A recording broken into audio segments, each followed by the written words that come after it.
Right now at 5, Port KC officials say a developer broke its promise about what kind of business would occupy a new building. And we've got some clouds out there, partly cloudy skies, even clear skies, but a bit cooler. Look at your forecast coming up. Plus, crews respond to a fire at a massive chicken barn in Newton County. The 4 states' most watched news starts now.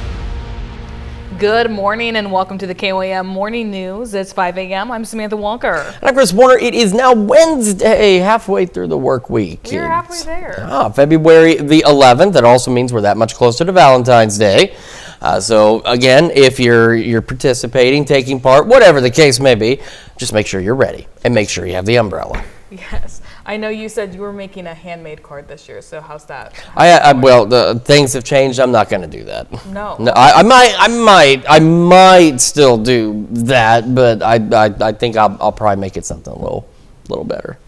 I'm not a child. You know, like I said, when the kids make you something, that's special. But I think when your husband makes you something, you're like, what is this? Why are you doing this? Like, it has to be very heartfelt. It has to be. So hopefully you're ready for it. Again, those rain chances, and we'll talk more about them a little later. We told you yesterday, data was continuing to suggest the storm system is going to move further north, and that is exactly what it's been doing. We will talk about the weekend in a moment, but we're not there yet. We got to still get through Wednesday, and that's what we'll discuss first, starting with our live look from downtown Pittsburgh, and there it is. It looks good. Skies are actually fairly clear right now, but again, we're going to have that mix of mostly clear to partly cloudy skies. West Coast camera, 7th in range line, looks good so far this morning, as well as does the KDOT camera, 69-400, looking north along 69 towards Pittsburgh. And our final stop, of course, the MoDOT camera, 20th in range line in Joplin, looks good as well. Temperatures, though, a bit colder this morning. We're at 36 in Joplin, 36 in Pittsburgh. Now, bear in mind, as I've talked about, our temperatures, even though over the next several days they're going to be up and down and up and down, they're going to be above average. That's the expectation. They may get chilly here and there, but they're going to remain above average. So we do have some low 30s up north, 31 Iola, Fort Scott, some of the colder spots. And we dive a little further to the south and we get into some low 40s, 41 Miami Grove J, the warmer spots out there. So yesterday our temperatures were upwards of about 15 to 30 degrees warmer than the day prior. Now they're about 15 to 30 degrees colder than where we were yesterday. So that's kind of the up and down we're going to face over the next several days. Future track for today, not much out there. We'll have some gusty northeast winds on occasion, pushing about 20. And again, a mix of partly cloudy, mostly clear skies. So there may be periods where you clear out completely, and then there'll be some other clouds that'll work in here and there for you. Kids out the door this morning looks like this, mid-30s. Probably want that jacket. And today, still above normal, just not as warm as the last couple of days. Low 50s by lunch, upper 50s as they head home later today. We'll go about 40 by 9, 51 by noon, again close to 60 by 3, maybe some low 60s down south, low 50s by 6, northeast winds, again gusting occasionally to 20 miles an hour. Rain chances, they're still on the horizon. Could get a couple tomorrow, could get a couple Friday, then they start to ramp up, of course, in time for Valentine's Day. We'll break down those details for you here in just a few more minutes. Samantha? Thanks, Chris. In Missouri, Port KC severed ties with Platform Ventures, the company that owns a South Kansas City warehouse that may become an ICE detention facility. As Betsy Webster reports, Port KC commissioners made the move during a recent meeting. Stand at the corner of 149th and Botts Road and you'll see plenty of commercial truck traffic coming and going from numerous warehouses. Port KC says Platform Ventures promised exactly that kind of business at Building 7 in exchange for public tax incentives. Port KC's CEO says the company told him nothing about the change in plans. Ultimately, we think that any developer, if they're coming back and doing something different than what was promised to the public, they should have to answer to the public on that. He says the intermodal rail and road hub here is built for manufacturing and distribution, and businesses want to be in a district specific to that. He contends changing the purpose of Building 7 hurts the entire complex. It could have a chilling effect on continuing to generate new jobs in that corridor. So future development for industrial use. We believe current, it could have a negative effect to the current buildings and tenants around. Like tenants leaving? Potentially. Now, Platform Ventures owns the building and the land, so Port KC can't halt the sale.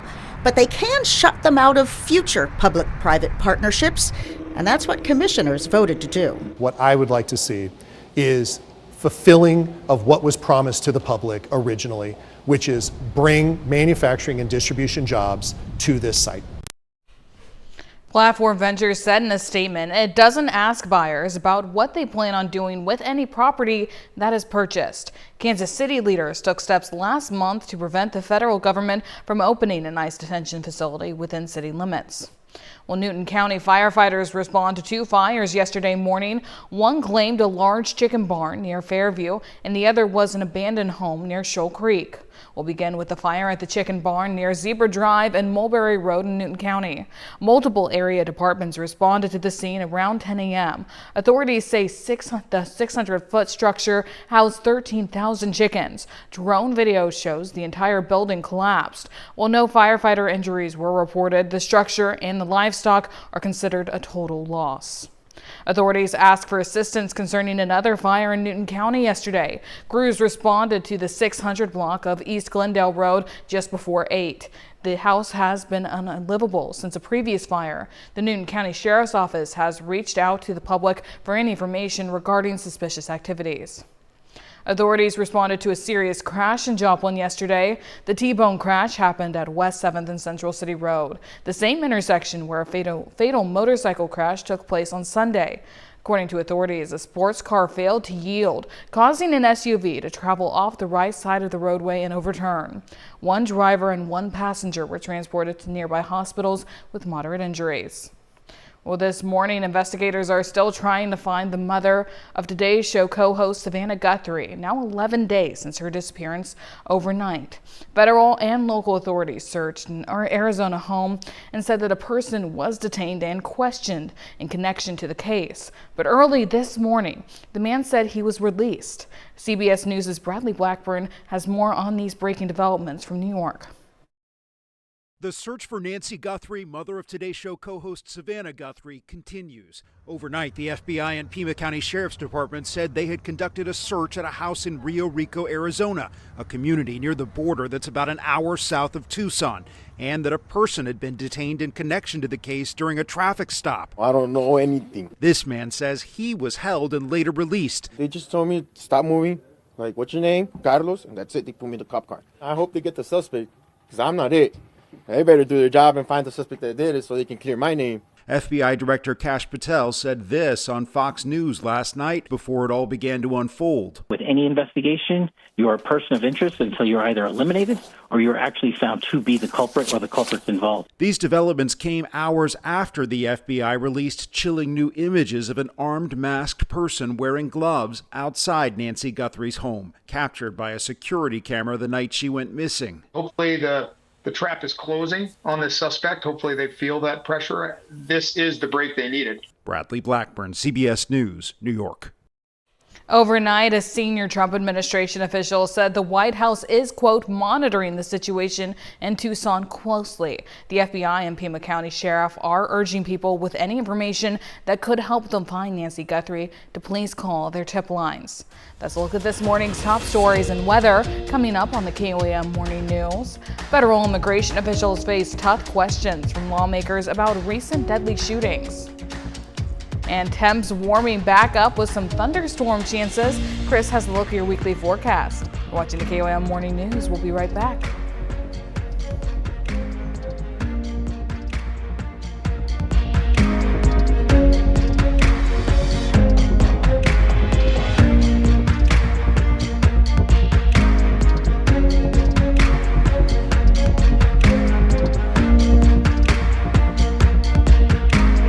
Topping Nation Watch, immigration officials face tough questions after President Trump's national crackdown on undocumented immigrants.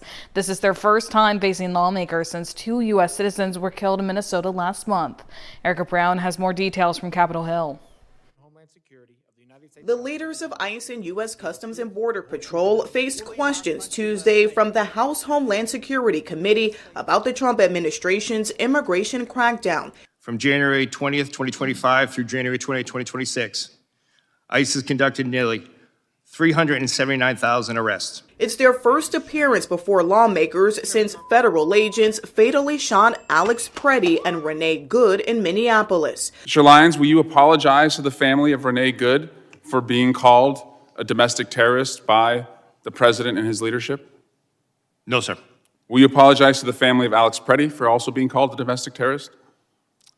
Sir, again, I'm not going to speak to any ongoing investigation. The immigration officials testified that protesters are obstructing operations and creating a deadly environment. Why is it that there is so much tension in Minneapolis, St. Paul right now? Because paid agitators are actively trying to stop law enforcement action. Democrats on Capitol Hill are demanding significant ICE reforms before they agree to fund the Department of Homeland Security, with funding set to lapse at the end of the week. How many government agencies, Mr. Lyons, are you aware of that routinely kill American citizens and you still get funding? Ma'am, I'm not going to entertain that. Of course you're not. Exactly. Republicans have warned that a DHS funding lapse will hurt the country. Shutting down DHS makes America less safe and negatively impacts thousands of federal employees like those at TSA and CISA. Democrats' proposed ICE changes include restricting immigration agents from wearing masks and requiring them to display ID. Erica Brown, CBS News, Capitol Hill.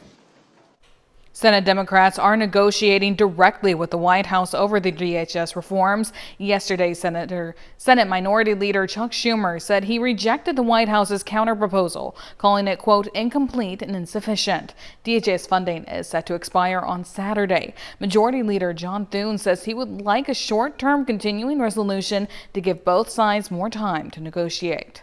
Well, still to come, record-breaking performances, new movie trailers, and gaming anniversaries highlight entertainment news. Plus, temps warming back up with some thunderstorm chances. Chris has a look at your Wednesday forecast. Where does Bad Bunny's Super Bowl performance stack up to shows of the past? And Lady Gaga has a new duet partner. CBS's Jared Hill has the details in today's Eye on Entertainment. A whole lot of people watched Bad Bunny rock the Super Bowl halftime show. More than 135 million people tuned in to see the Puerto Rican superstar, according to early figures. That would make this the most viewed Super Bowl halftime performance of all time. The show, nearly all in Spanish, featured a real wedding, appearances by Ricky Martin and Lady Gaga, all while shining a light on the joys and trials of life in Puerto Rico. Bad Bunny closing out with a shout out to every country in the Americas. The Minions are going up against a really Bad Bunny in the next installment of the popular franchise. In Minions and Monsters, the lovable yellow creatures are trying to prove they can conquer Hollywood when they unexpectedly unleash real monsters into the world. The new trailer dropped Sunday, but you'll have to wait a little while to see Minions and Monsters. The movie hits theaters in July. Jigglypuff. In addition to her halftime cameo, Lady Gaga joined singing Pokemon Jigglypuff in celebrating 30 years of the iconic card and video game. The star-studded ad debuted during the Super Bowl. As part of the celebration, Pokemon is set to drop a new game for Nintendo Switch 2 in March. Earlier this month, the first ever Pokemon theme park opened in Tokyo. That's your Eye on Entertainment. Jared Hill, CBS News, New York. It's weird to think that Pokemon is officially older than I am, but I know their fans still love it just as much as day one. Well, now here's Chris with a quick look at your forecast. Yeah, again, it is a bit colder out there this morning. However, we will continue to remain above average. We will continue that trend. We'll be a little cooler today, but still warmer than normal. Then we have some rain chances and even some thunderstorm chances as we head into the upcoming weekend. We're going to break it all down for you when the KOAM Morning News returns. Time now, 5:19. We'll be right back.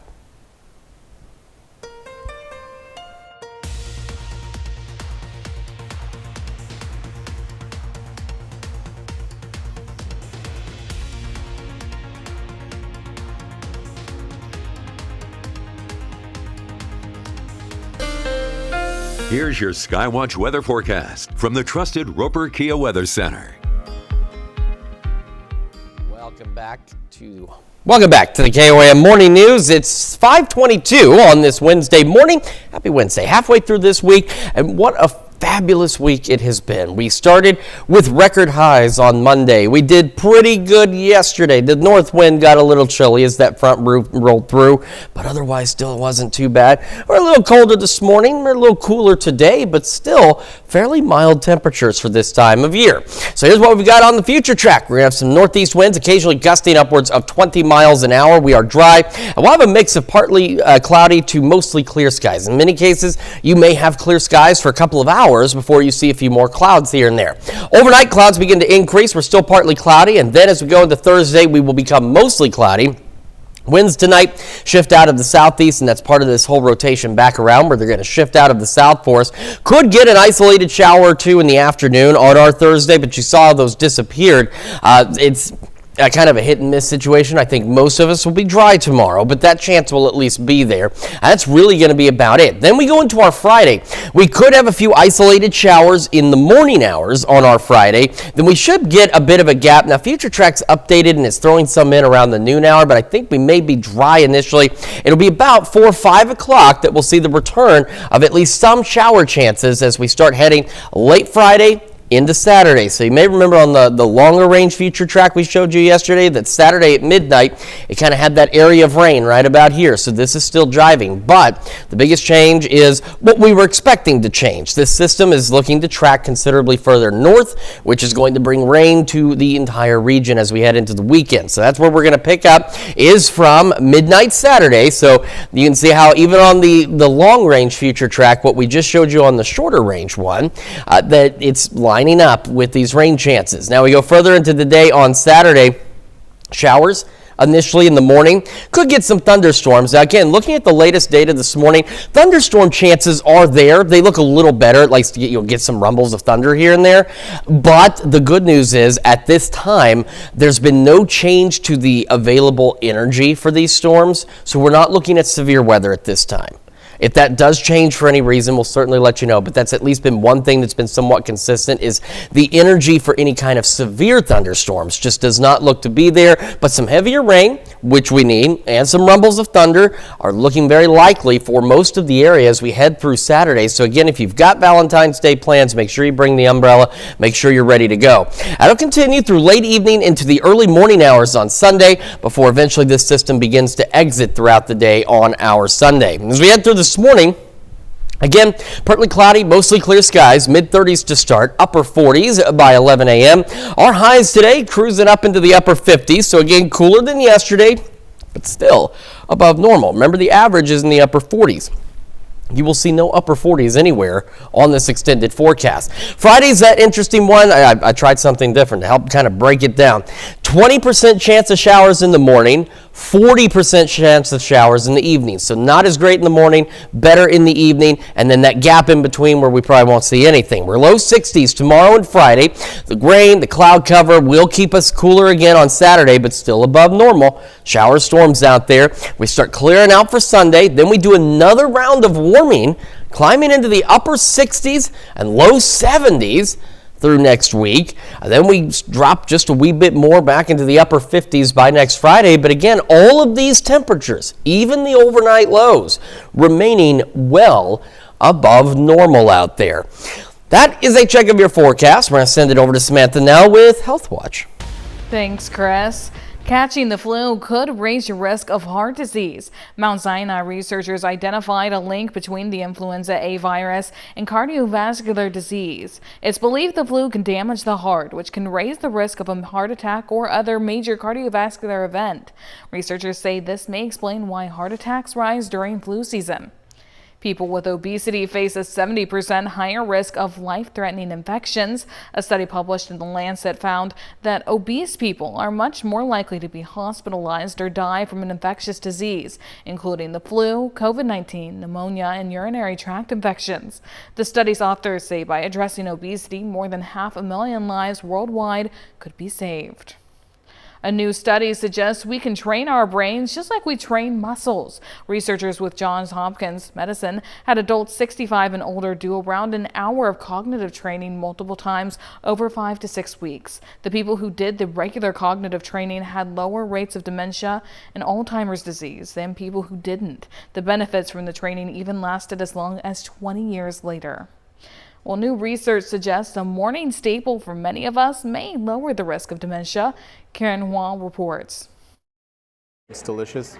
It's complex. Carlos Galan is trying a new blend at New Heights Coffee Roasters in Houston. Always black, no cream, no sugar. It's how he always starts the day. I try to only have 2 cups of coffee. A new study in the journal JAMA looked at data on more than 130,000 adults over 4 decades to see if consuming coffee and tea impacts dementia risk and cognitive function. What they found was people who had moderate consumption of caffeinated coffee or tea, so 2 to 3 cups of coffee a day, 1 to 2 cups of tea per day, had a lower risk of dementia, but we cannot say based on this study that this is actually protective. Dr. Celine Gounder is a CBS News medical contributor. The study did not find an association with decaffeinated coffee, something researchers say suggests caffeine may be a factor in the possible benefits. Now, experts caution this study shows a connection, not proof that drinking coffee or tea prevents dementia. I would caution about changing your habits around caffeinated beverages based on just this study. They only found a possible protective effect with very moderate levels of consumption. If it's not something you're already doing, I wouldn't suggest you start to drink caffeinated beverages. If you're somebody who's at high risk for heart arrhythmias, who has high blood pressure, who has acid reflux, coffee may not be the best thing for you. Researchers say while the findings are encouraging, the effect size is small, and that exercising, eating right, and getting enough sleep are important ways to protect cognitive function as people get older. Karen Hua, CBS News, Houston. The study also compared people with different genetic predispositions to developing dementia and found the same results. That's a look at some of today's top health stories. We'll be right back. Right now at 5:30, Shasta Power delays solar farm survey results despite a moratorium deadline. We are a bit colder out there this morning, a little cooler later today, but still above normal. A look at your forecast coming up. Plus, Pittsburgh commissioners vote whether to renew the contract of a controversial license recognition camera for the city. The 4 states' most watched news starts now. Good morning and welcome to the KOAM Morning News. It's 5:32. I'm Samantha Walker. I'm Chris Warner. It is Wednesday, February the 11th, halfway through the work week. And something, I saw it posted, it's been a few days ago, so many of you have probably already seen it, but maybe not everybody has. Okay. So Harley Davidson did they did this video about, for, it's America's 250th, Route 66's 100th birthday, and they've got their 2026 motorcycles, and they filmed a good chunk of it right here in our neck of the woods along Route 66. Because I remember when Shannon Becker, Joplin News First, had to be posting being like, guys, there are camera crews. We know about them. This is what they're doing. So it's excited to see it come out. Yeah, it has come out. You can find it on YouTube from Harley Davidson. And it's very unique to, be featured like that in a big deal. And they do some in-depth interviews right here in our own backyard. So check it out. Even if you're not a huge fan of motorcycles, which by the way, some of these do look pretty cool. I can't ride one. I'll never ride one because I'd fall over. But it's still a really neat video, and it's really neat to see all the places we recognize in something like that. So go check it out if you can, but you do it after the morning show because we have so much entertainment for you this morning. Yeah, we're entertainment ourselves. Okay. Whether we want to be or not. It just happens that way. The forecast is entertaining on occasion. We're going to start with our live look at downtown Pittsburgh. I mean, every so often, we've seen some strange things take place on these cameras. Sometimes they're like this. They're pretty calm. They're pretty clear. They look pretty nice out there. Westco camera, 7th and range line in Joplin. Looking good so far as well. Heading back to Kansas. Quick check of the KDOT camera just south of Pittsburgh on 69. Looking back toward Pittsburgh. And it looks good so far. And our final stop, MoDOT camera, 20th and range line in Joplin. Looking back roughly west-northwest, just looks okay. Let's take a look at those temperatures. Getting a little colder this morning. 36 in Joplin, 36 in Pittsburgh as well, and around the region. A little colder up north. Our cold spot right now is Iola at 31. You head a little further south. We're 99% of us are in the 30s. And then you get Jay, sitting at 40 right now. All of these temperatures, while much colder than yesterday, anywhere from 10, 15, 20, 25 degrees colder than yesterday, they're still above normal. Some of you up north a little close to normal, but still technically above normal. As we head through the day, future track, we are going to have a northeast breeze, occasionally gusting to 20. We'll have a mix of mostly clear to partly cloudy skies, so at times you may have fairly clear skies, and at other times you may have a few clouds passing by. But otherwise, not a bad day. Temperatures today a little cooler as well, but not significantly so, and still above normal. We're going to go mid-30s as kids head out the door this morning. Upper 40s, low 50s for lunch and recess, and upper 50s as they head home. Maybe even some low 60s today in our southern counties. About 40 by 9, 51 by noon. Again, most of us highs today. Upper 50s, northeast winds occasionally gusting to 20 miles an hour. Now, we have rain chances. We're going to talk about that because they are, while we need the rain, it's coming on the worst possible time, Valentine's Day, but we need the rain. We're going to talk about that and our temperature roller coaster that, even though it's up and down, will stay above average for the next several days. Details in your full forecast in just a few more minutes. Samantha? Chris, thanks. Pittsburgh police will continue using what some consider controversial license plate recognition cameras as the city commission votes to renew the city's flock safety contract. The decision comes just weeks after the city of Joplin fired an officer for misusing the same technology. The Pittsburgh PD says it uses the cameras to capture only license plates and vehicle information, not faces or personal data. The department says it also conducts regular audits to prevent misuse. Police defend the technology, pointing to significant results since installation. More than $600,000 in recovered stolen property, 32 recovered vehicles, 8 seized firearms, and 60 arrests. Pittsburgh City Commissioners delay a decision to purchase new budget software, saying they want to see more options before spending nearly $50,000 in taxpayer money.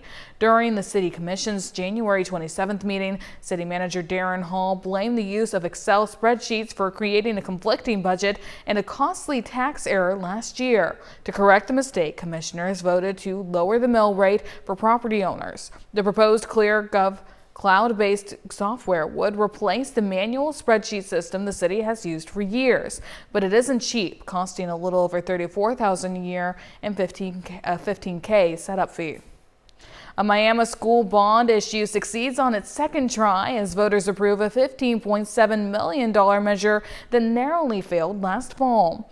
Voters passed the measure yesterday with 66% in favor, clearing the required supermajority needed for approval. The bond funds critical safety and facility upgrades with no projected tax increase. The proposal keeps the mill rate at 29 cents per $100 of assessed value, while paying for new exterior walls and secure doors at Nichols Elementary and a new playground at the Will Rogers facility. District leaders called this election a second chance to address essential safety needs that couldn't be put off any longer. Crawford County Commissioners held a meeting yesterday expecting to hear survey results from Shasta Power regarding a proposed solar farm. Despite Shasta imposing a February 12th deadline to lift a moratorium on solar development, the commission was informed that John Kopiak from Shasta would not be present and that the survey results are not yet finished. The Missouri Department of Conservation proposes new regulations to combat chronic wasting disease in deer populations. Most Missouri counties see less than 1% of deer infected with CWD each year, but the disease continues to spread. One of the proposals is for the department to remove an extra 5 days of firearms deer season. That's a look at our top news stories coming up this half hour on the KOAM Morning News. Danish shoppers use new AI apps to boycott American products amid Greenland tensions. In Consumer Watch, Air Canada says it's suspending flights to Cuba.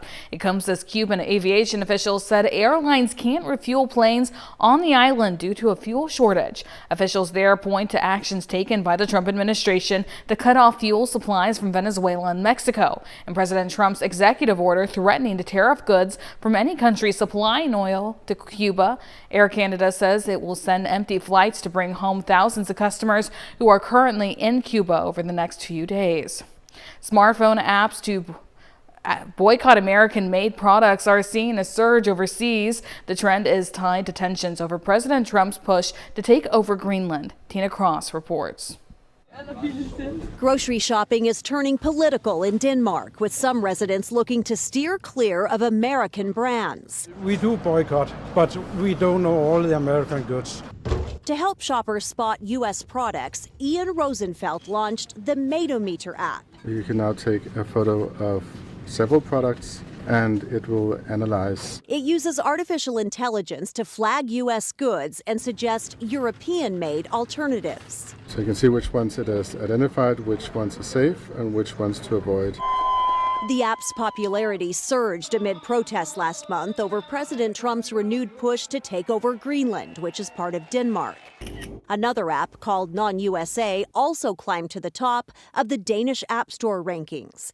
Users say apps are a small but symbolic way to exercise some power. I think they have to be taught the hard way that we don't buy it. But with less than 3% of U.S. products on Danish supermarket shelves, some experts think targeting technology would be more effective. If we think about how many people own an iPhone or use Netflix or use Amazon, Microsoft products. Other Danes say boycotting America isn't the answer. You know, because of Trump, which is, of course, a very, very unusual president, I don't think we should protest that way. Still, many shoppers plan to keep using the new tech tools to help demonstrate their values, one purchase at a time.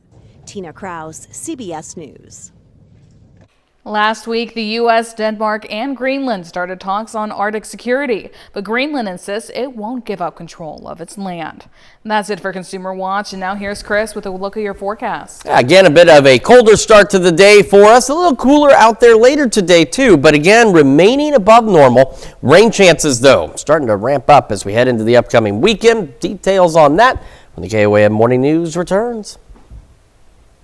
2025 proved to be a tough year for many farmers. An update in today's Ag Day Minute. I'm Clinton Griffiths with today's Ag Day Minute, covering this year's Top Producers Summit in Nashville, Tennessee, where farmers are looking for new ways to boost profitability this year. That's as we learn farm bankruptcies rose for a second year in 2025. The American Farm Bureau Federation says Chapter 12 bankruptcies reached 315 filings last year, which represents a 46% increase from 2024. Now, the Midwest and the Southeast saw most of those, with Arkansas leading bankruptcies by state. And while the trend is going up, experts tell us it's not as bad as it was during the Great Recession in 2007. Coca-Cola's incoming CEO says the soda giant must speed up innovation. Henrik Braun is set to take over at the end of next month. The company forecasts muted revenue growth for this year after missing fourth quarter expectations as demand for sodas weakened in North America and Asia. And scientists say they have unearthed one of the oldest known plant-eating land vertebrate. It was found in Canada's Nova Scotia province. It's the skull of a creature dating to about 307 million years ago. Scientists say the animal had a triangle-shaped skull that facilitated large cheek muscles for eating tough plant material with a mouth full of specialized teeth to crush, shred, and grind vegetation. Now, it's being characterized as part of an animal group called microsaurs. For more Ag News, watch Ag Day weekdays on the station or get updates over at agweb.com. Here's your Skywatch weather forecast from the trusted Roper Kia Weather Center. We've got a pretty decent day ahead of us, a little cooler than where we have been, but it's going to be just fine because it's still above average and not as warm as where we've been. But this week so far has not been one to complain about. Now, we need rain. We absolutely need rain in the 4 states, and we're going to get some. The only problem is it's coming on Valentine's Day. Now, we can't control that. We don't pick and choose when the rain's going to arrive. That just is the time that this system lines up. So if you have plans for Valentine's Day, keep that in mind. Now, let's start with the future track for today. We're going to have a mix of mostly clear to partly cloudy skies out there, so you may have an hour or two where you might not have any clouds overhead, and then they'll start to roll back in. We are dry, northeast winds occasionally gusting to 20 on us. We go overnight, winds will ease up. They'll shift out of the south and east at about 5 to 10, and clouds will begin to gradually increase, so partly cloudy overnight, mostly cloudy for our Thursday. Winds will begin to shift out of the south on our Thursday, and by Thursday afternoon, an isolated shower or two is possible. Not very likely. Most of us are expected to remain dry, but a couple of showers or a little sprinkle not out of the question for our Thursday. Now we go into Friday. Friday, and the way I divvied it up on the extended forecast hopefully makes sense. I wanted to see how it looked visually.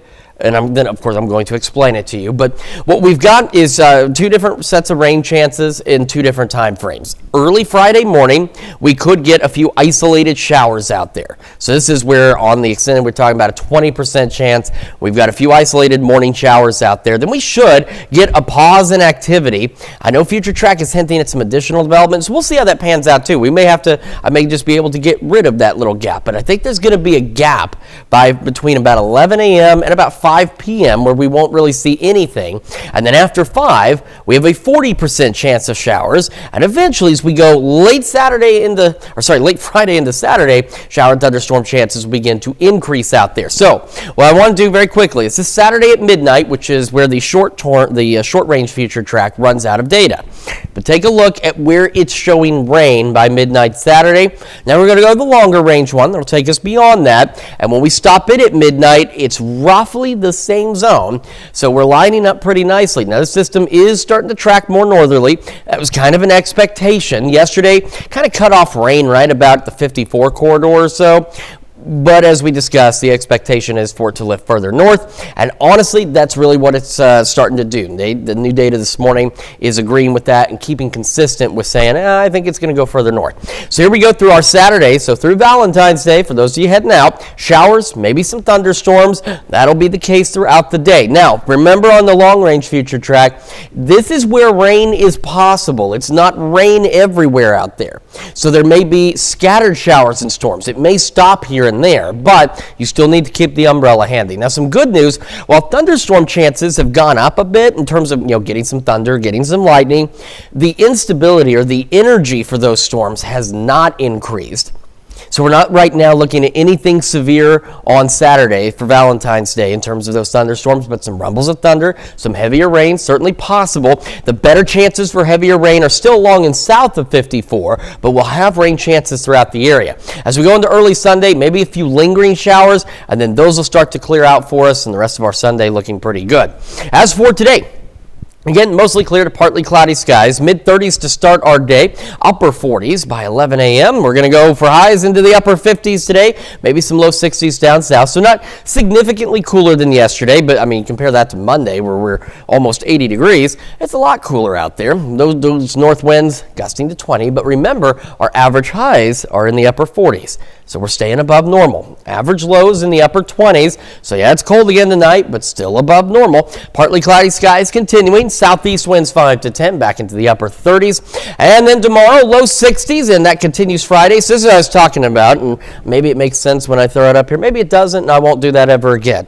But 20% chance in the morning, a bit of a gap in the afternoon, 40% chance again, as shower chances will increase later in the evening on Friday, heading into Valentine's Day on Saturday. Shower storms out there, a little cooler with the clouds and the rain, and then we'll start to warm back up, 60s, 70s next week, back to the upper 50s by next Friday.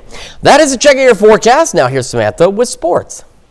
Thanks, Chris. Today in sports, we're inching closer and closer to regional and sub-state basketball, and our local teams are looking to play their best ball as the postseason comes around. We have a pair of Kansas doubleheaders on the slate. Last night in Pittsburgh, St. Mary's Colgan rolled past Riverton at the Colgan Fieldhouse. Reigning 2A Player of the Year, Jacayla Davis scored 12 of the Panthers' first 16 points, while Riverton's Ellie Helms kept the Rams close early. In the second quarter, Davis found her twin sister Janessa for a three to help blow the game open. Colgan defends home court with a 61-38 win.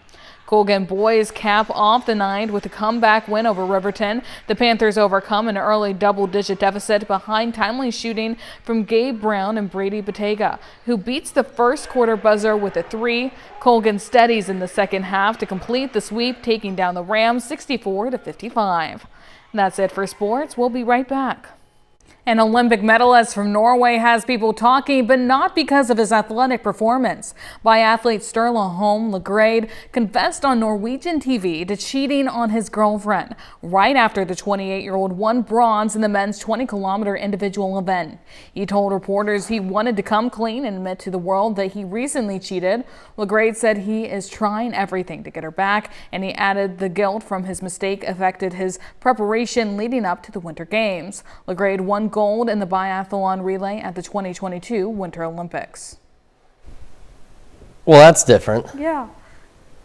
I will be interested to see if he was successful. I doubt it.